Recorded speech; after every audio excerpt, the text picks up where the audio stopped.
Gauthier Rybinski, on a suivi cette conférence de presse ensemble. On a senti Emmanuel Macron finalement très attentif à la situation en Moldavie. Est-ce que c'est nouveau ça pour un chef d'État français? Je crois que le dernier déplacement en Moldavie pour un président, c'était Jacques Chirac.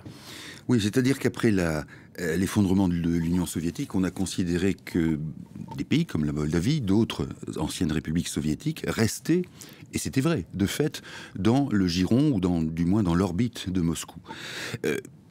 Dans la réalité, c'est plus compliqué que ça, parce que on a effectivement un peu mis sous le tapis, sous-évalué la volonté d'émancipation de ces ex-républiques soviétiques.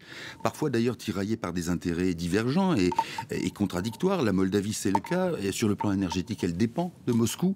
Et sur un plan, on va dire, culturel, les aspirations à un ordre démocratique, à une bonne gouvernance, toutes ces choses qui font qu'en Europe, on considère qu'elles sont superflues, alors qu'on voit bien que dans ces pays-là, c'est capital pour les citoyens, pour tout le monde. Eh bien, ces pays ont cette aspiration et on n'en a pas tenu compte. Pourquoi?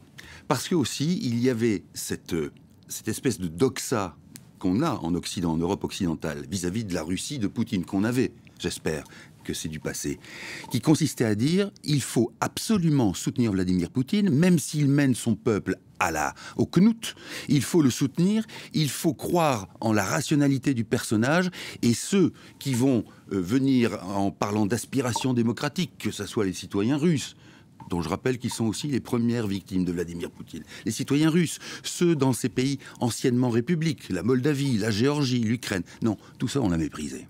On a favorisé le dialogue avec Vladimir Poutine, lequel dialogue, en l'espace de 3 mois, a valsé par-dessus les bords du navire européen, et tout cela au détriment de tout le monde. Donc, la révision déchirante qu'il faut opérer, Emmanuel Macron est comptable en quelque sorte de cette révision, parce qu'il est président au moment où les choses se passent. Cette révision consiste à dire ayons l'écoute, soyons attentifs à ceux qui justement ont des revendications sur le plan de la démocratie, la plus élémentaire, la plus stricte. Et c'est pour ça qu'il faut tenir compte de la Moldavie. Mais après, on arrive forcément aux limites du genre, c'est-à-dire que ce pays est, James André l'a rappelé, est tiraillé et gangréné par un certain nombre de travers séparatistes, que ce soit la Transnistrie ou la Gagaouzie. Et de ce fait-là, on est obligé de tenir compte de cette fragilité de ces pays qui sont devenus encore plus fragiles parce qu'on n'a pas prêté attention à eux. Et c'est cela qu'il faut corriger. Alors évidemment, ça ne se fait pas à l'échelon ni même d'un mandat, ni même d'un second mandat d'un président de la République française. Mais au moins, on peut espérer que les choses soient, disons, initiées et qu'elles soient sur de bons rails. Merci Gauthier. Pas un mot